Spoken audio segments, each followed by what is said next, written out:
नमस्कार, दिल्ली न्यूज में आपका बहुत बहुत स्वागत है। चलिए देखते हैं आज की 25 फटाफट काम की और महत्वपूर्ण बड़ी खबरों को। पर इससे पहले वीडियो को लाइक करना बिल्कुल न भूलें। प्रवेश वर्मा बोले, हमने जमीन पर 100 दिन में वो बदलाव दिखाया जो पिछले 10 साल में नहीं दिखा। दिल्ली सरकार के जल और लोक निर्माण मंत्री प्रवेश वर्मा ने बुधवार को पौधारोपण और निःशुल्क जल एटीएम का उद्घाटन किया। पंडारा रोड स्थित राजकीय स्कूल में एक पेड़ मां के नाम अभियान के तहत पौधारोपण कर उन्होंने इसे मातृत्व और पर्यावरण को जोड़ने वाली एक भावनात्मक और व्यवहारिक पहल बताया। उन्होंने दिल्ली वासियों से अपील की कि वे अपनी मां के सम्मान में एक पेड़ अवश्य लगाएं और हरियाली बढ़ाने में भागीदार बने। दिल्ली में अब प्राइवेट स्कूल्स की मनमानी पर लगेगी रोक, नहीं मानने पर 10 लाख का जुर्माना।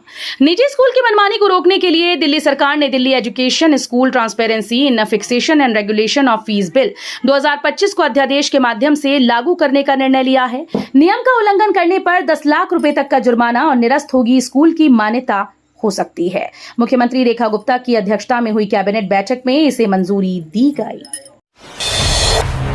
महागठबंधन से कट्टी के बाद बिहार चुनाव में अकेले उतरेगी आप। इस साल के अंत तक बिहार का मुखिया कौन होगा उस पर फैसला हो जाएगा। विधानसभा चुनाव के मैदान में इस बार एनडीए बना महागठबंधन के अलावा प्रशांत किशोर की पार्टी भी है। खास बात यह है कि अब तक इंडिया गठबंधन के साथ ही रही आम आदमी पार्टी भी मैदान में उतरेगी। पार्टी ने अकेले सभी 243 सीटों पर चुनाव लड़ने का मन बना लिया है। यूपीआई ट्रांजैक्शन पर कोई चार्ज नहीं लगेगा। यूनिफाइड पेमेंट्स इंटरफेस से ट्रांजैक्शन करने पर किसी तरह का चार्ज नहीं लगेगा। वित्त मंत्रालय ने बुधवार को एक्स पर पोस्ट कर यूपीआई ट्रांजैक्शन पर चार्ज लगाने की खबरों को भ्रामक और निराधार बताया। मंत्रालय ने कहा कि इस तरह की निराधार और सनसनी पैदा करने वाली खबरें लोगों के बीच भय और संदेह पैदा करती हैं। तत्काल टिकट से टाइमिंग तक रेलवे बदल रहा, ढेर सारे नियम, सभी यात्रियों पर होगा असर। भारतीय रेलवे ने आज कई बड़े ऐलान किए। भारतीय रेलवे की ओर से सबसे बड़ा ऐलान तत्काल टिकट की बुकिंग को लेकर है, जिसमें आधार वेरिफिकेशन अनिवार्य होगा और ये नियम 1 जुलाई से लागू होगा। दूसरा बड़ा ऐलान टिकट कंफर्म को लेकर है। अगर आपने ट्रेन टिकट बुकिंग की है और वेटिंग या आरएसी में है तो ट्रेन का चार्ट अब 24 घंटे पहले ही तैयार होगा। बटला हाउस में चलेगा डीडीए का बुलडोजर, दिल्ली हाईकोर्ट ने राहत देने से किया इनकार। बटला हाउस क्षेत्र में दिल्ली विकास प्राधिकरण के ध्वस्तीकरण की कार्रवाई के विरुद्ध दिल्ली हाईकोर्ट ने राहत देने से बुधवार को इनकार कर दिया। न्यायमूर्ति गिरीश कटपालिया व न्यायमूर्ति तेजस करिया की पीठ ने मामले को जनहित याचिका के तौर पर स्वीकार करने से इनकार करते हुए याचिका खारिज करने की बात की। अदालत के रुख को देखते हुए आप विधायक अमानतुल्लाह खान की तरफ से पेश हुए वरिष्ठ वकील सलमान खुर्शीद ने याचिका वापस लेने की अनुमति देने का अनुरोध किया। सेबी ने निवेशकों की सुरक्षा बढ़ाने के लिए पंजीकृत बिचौलियों के लिए नई यूपीआई प्रणाली की अनिवार्य। प्रतिभूति बाजार में वित्तीय लेन देन की सुरक्षा और पहुंच में सुधार के लिए निवेशकों से धन एकत्र करने वाले सभी पंजीकृत बिचौलियों के लिए नई यूपीआई भुगतान प्रणाली को अनिवार्य कर दिया गया। बाजार नियामक सेबी ने बुधवार को यह जानकारी दी। सेबी प्रमुख तुहिनकांत पांडे मुंबई में संवाददाताओं को बताया कि एकीकृत भुगतान इंटरफेस भुगतान प्रणाली 1 अक्टूबर 2025 से लागू हो जाएगी। यूपीएससी प्रारंभिक परीक्षा के परिणाम घोषित। संघ लोक सेवा आयोग ने सिविल सेवा प्रारंभिक परीक्षा 2025 का रिजल्ट घोषित कर दिया। जिन उम्मीदवारों ने इस परीक्षा के लिए आवेदन किया था और प्रारंभिक परीक्षा में शामिल हुए थे, वे अब आधिकारिक वेबसाइट पर जाकर अपना रिजल्ट देख सकते हैं। यूपीएससी सिविल सेवा प्रारंभिक परीक्षा 2025 का आयोजन 25 मई को देश भर के विभिन्न परीक्षा केंद्रों पर किया गया था। अब दिल्ली एनसीआर की सड़कों पर नहीं उड़ेगी धूल, सड़क फुटपाथ बनेंगे पक्के और हरे भरे। दिल्ली एनसीआर के शहरों के लिए वायु प्रदूषण एक बड़ा खतरा बना हुआ है। यहाँ की सड़कों पर अक्सर धूल उड़ती दिखाई देती है। इसकी वजह से लोगों को काफी परेशानी होती है और हवा भी खराब होती है। इससे निपटने के लिए commission for air quality management ने योजना बनाई। सीएक्यूएम ने CSIR, central road research institute और school of planning and architecture नई दिल्ली के साथ एमओयू साइन किया। नागरिकता कानून में बड़ा बदलाव। भारत सरकार ने हाल ही में नागरिकता कानून में एक महत्वपूर्ण बदलाव किया है जो नागरिकता प्राप्त करने की प्रक्रिया को और भी सरल बना देगा। अब इसके लिए आधार और पैन कार्ड की अनिवार्यता खत्म कर दी गई। सरकार ने यह कदम नागरिकों की सहूलियत और प्रक्रिया को अधिक सुगम बनाने के लिए उठाया। इस नए बदलाव के तहत नागरिकता के लिए अब केवल 2 दस्तावेजों की ही जरूरत होगी, जिसमें पहचान पत्र और पते का प्रमाण पत्र लगेगा। अमरनाथ यात्रा की सुरक्षा के लिए जाने वाले जवानों को मिली खस्ताहाल ट्रेन। अमरनाथ यात्रा के दौरान सुरक्षा में तैनाती के लिए बीएसएफ के जवानों को लाने के लिए जर्जर और गंदे डिब्बों वाली ट्रेन उपलब्ध कराने को लेकर हंगामा खड़ा हो गया। इस घटना के सामने आने के बाद केंद्रीय रेल मंत्री अश्विनी वैष्णव ने कड़ा एक्शन लिया और 4 अधिकारियों को सस्पेंड कर दिया। अब आमने सामने बिठाकर होगी पूछताछ। राजा मर्डर केस में रिमांड पर भेजे गए सभी आरोपी। चर्चित राजा रघुवंशी हत्याकांड मामले में नया अपडेट सामने आया। शिलांग की एक अदालत ने आरोपी सोनम रघुवंशी और उसके कथित लवर समेत सभी 5 आरोपियों को 8 दिन की पुलिस रिमांड पर भेज दिया। पूर्वी खासी हिल्स जिले के एसपी विवेक सिंह ने बताया कि पुलिस ने सभी आरोपियों की 10 दिन की रिमांड मांगी थी। इसके बाद अदालत ने 8 दिन की पुलिस हिरासत मंजूर की। दिल्ली में पैर पसार रहा कोरोना। दिल्ली में कोरोना के सक्रिय मरीजों का आंकड़ा तेजी से बढ़ रहा है। केरल और गुजरात के बाद दिल्ली में कोरोना के सबसे ज्यादा सक्रिय मरीज हैं। कोरोना मरीजों का आंकड़ा 750 को पार कर गया। बढ़ते सक्रिय मरीजों के आंकड़े के साथ दिल्ली देश भर में कोरोना के मामलों में तीसरे स्थान पर पहुंच गई। स्वास्थ्य और परिवार कल्याण मंत्रालय के कोविड डैशबोर्ड के अनुसार बीते 24 घंटे में कोरोना के 66 नए मरीज मिले और 90 मरीजों ने कोरोना को मात दी। दिल्ली में तोड़े जा रहे 1200 घर। मोहलत खत्म होते ही बुलडोजर एक्शन का आगाज। दिल्ली के कालकाजी में नोटिस की मियाद खत्म होने के बाद बुधवार सुबह सुबह बुलडोजर एक्शन का आगाज हो गया। हाईकोर्ट से मिली मंजूरी के बाद कालकाजी भूमिहीन कैंप की झुग्गी बस्ती में 1200 घरों को तोड़ा जा रहा है। विरोध की आशंका को देखते हुए मौके पर भारी संख्या में सुरक्षा कर्मियों की तैनाती की गई है। नोएडा वालों के लिए खुशखबरी। अगले महीने से यहां देख सकेंगे चीता और शेर। नोएडा के सेक्टर 95 में अगले महीने आपको जंगल नुमा पार्क नजर आएगा। यहां जंगली जानवर, शेर, चीता, डायनासोर, हिरण, हाथी आदि की आकृतियों का दीदार करने का मौका मिलेगा। पार्क में एंट्री के लिए टिकट खरीदनी होगी। इस पार्क में लोहे, रबड़, कबाड़, सीमेंट के जरिए करीब 400 जानवरों की आकृतियां तैयार की जा रही हैं। इसका 90% काम पूरा हो गया। बाकी का काम इस महीने के अंत तक पूरा कर लिया जाएगा।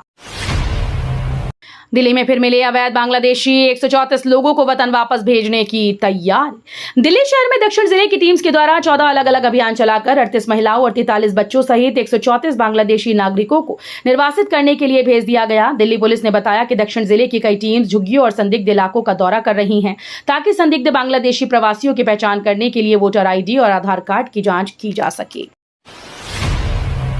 कालकाजी में चला बुलडोजर तो भड़की आतिशी। बोली बीजेपी गरीबों को भगाने का बना रही है प्लान। दिल्ली में कालकाजी के भूमिहीन कैंप पर चली तोड़फोड़ की कार्रवाई पर नेता विपक्ष आतिशी भड़क गईं। उन्होंने सीधे सीएम की कार्यशैली पर सवाल उठाते हुए कहा कि जब उन्होंने कहा था कि एक भी झुग्गी नहीं तोड़ी जाएगी, तो ये सुबह 5 बजे से बुलडोजर क्यों चल रहे हैं? लोगों को उनके घरों से लाठी डंडों से मारकर निकाला जा रहा है। उन्होंने सवाल किया कि क्या दिल्ली सरकार चाहती है कि गरीब दिल्ली से भाग जाएं? गाजियाबाद के राजनगर एक्सटेंशन में बनेंगी 5 सड़कें। 1.5 लाख लोगों को होगा फायदा। गाजियाबाद राजनगर एक्सटेंशन में जाम की समस्या दूर करने की तैयारी की जा रही है। इसके लिए GDA आउटर रिंग रोड समेत 5 सड़कें बनाएगा। इनके बनने से क्षेत्र में कई वैकल्पिक मार्ग तैयार होंगे, जिसमें मुख्य मार्ग पर वाहनों का दबाव कम होगा। राजनगर एक्सटेंशन में 63 से अधिक सोसाइटी हैं, जिनमें 1.5 लाख से अधिक आबादी रहती है। ग्रेटर नोएडा में एक और अवैध कॉलोनी पर चले बुलडोजर। 20,000 वर्ग मीटर जमीन कराई कब्जा मुक्त। ग्रेटर नोएडा प्राधिकरण ने ग्रेटर नोएडा वेस्ट के सुनपुरा गांव में अधिसूचित क्षेत्र की जमीन पर काटी जा रही अवैध कॉलोनी को बुलडोजर चलाकर ध्वस्त कर दिया। बुलडोजर वाली कार्रवाई के दौरान कुछ लोगों ने विरोध करने का प्रयास किया, लेकिन भारी पुलिस बल के आगे उनकी एक ना चली। प्राधिकरण द्वारा कब्जा मुक्त कराई गई 20,000 वर्ग मीटर जमीन की कीमत 40 करोड़ रुपए आंकी गई।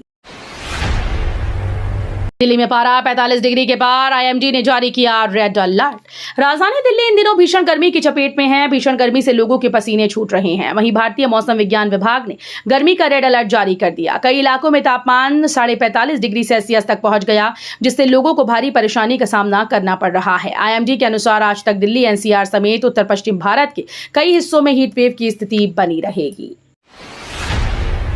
पाकिस्तान आर्मी और BLA में भीषण जंग। 23 पाकिस्तानी जवानों की हुई मौत। बलूचिस्तान में पाकिस्तानी सेना और अलगाववादी बलूच लड़ाकों के बीच भीषण जंग चल रही है। BLA के प्रवक्ता ने बताया कि अलग अलग झड़पों में पाकिस्तानी सेना के 23 जवान मारे गए, जबकि इस दौरान समूह के 9 लड़ाकों की जान गई। पाकिस्तान आर्मी ने बड़ी संख्या में जवानों को उतारा। इसके बावजूद बलूच लड़ाके भारी पड़ रहे हैं। इंग्लैंड में भारतीय टीम को खलेगी दिग्गजों की कमी। रोहित कोहली और अश्विन शमी के आंकड़े दे रहे गवाही। इंग्लैंड के खिलाफ 5 मैचेस की टेस्ट सीरीज के लिए भारतीय टीम तैयार है। शुभमन गिल के नेतृत्व में टीम इंडिया विश्व टेस्ट चैंपियनशिप के एक नए चक्र की शुरुआत करेगी। गिल को रोहित शर्मा की जगह टेस्ट टीम का कप्तान बनाया गया। ऋषभ पंत इस सीरीज में उपकप्तान की भूमिका में होंगे। ये पहला मौका होगा जब रोहित शर्मा, विराट कोहली, रविचंद्रन अश्विन के संन्यास के बाद भारतीय टीम को टेस्ट सीरीज खेलने उतरेगी। पाकिस्तान को लेकर जयशंकर की दो टूक, बोले आतंकवाद एक दिन आपको भी नुकसान पहुंचाएगा। विदेश मंत्री एस जयशंकर ने कहा कि भारत और पाकिस्तान के बीच हाल ही में जो टकराव हुआ वो केवल दो पड़ोसी देशों के बीच संघर्ष नहीं बल्कि आतंकवाद के खिलाफ लड़ाई थी और यही आतंकवाद एक दिन पश्चिमी देशों को भी नुकसान पहुंचाएगा। ये बात उन्होंने मीडिया को दिए इंटरव्यू में कही। उन्होंने भारत और यूरोपीय संघ के बीच मुक्त व्यापार समझौते की भी पैरवी की और कहा कि भारत कुशल श्रमिक और चीन की तुलना में अधिक भरोसेमंद आर्थिक साझेदारी प्रदान करता है। भारत के ऑपरेशन सिंदूर से पाकिस्तान को चोट। पाकिस्तान ने वित्त वर्ष 2025-26 के लिए अपना बजट पेश कर दिया। भारत के ऑपरेशन सिंदूर से पाकिस्तान स्थित आतंकी ठिकानों को भारी नुकसान पहुंचा। इसके बाद हुए संघर्ष में उसकी सेना के दर्जन भर बेस तबाह होने से पाकिस्तान भारी संकट से जूझ रहा है। ऐसे में शहबाज शरीफ सरकार ने रक्षा बजट में 20% की चौंकाने वाली बढ़ोतरी की। चौंकाने वाली इसलिए क्योंकि पाकिस्तान लगातार कर्ज और महंगाई की समस्या से जूझ रहा है। भारत में एसी तापमान मानक 20 से 28 डिग्री प्रस्तावित। भारत में एसी के लिए नया राष्ट्रीय मानक नियम प्रस्तावित है जो 2026 से लागू हो सकता है। भारत की जलवायु को देखते हुए प्रस्तावित नए नियम में एसी तापमान को 20 डिग्री सेंटीग्रेड से कम और 28 डिग्री सेंटीग्रेड से अधिक नहीं रखा जा सकेगा। कई अन्य देशों में भी एसी तापमान के अलग अलग मानक तय हैं। तो ये थी आज की बड़ी खबरें। रोजाना ऐसे ही सबसे पहले अपडेट पाने के लिए चैनल को सब्सक्राइब करना बिल्कुल न भूलें। धन्यवाद।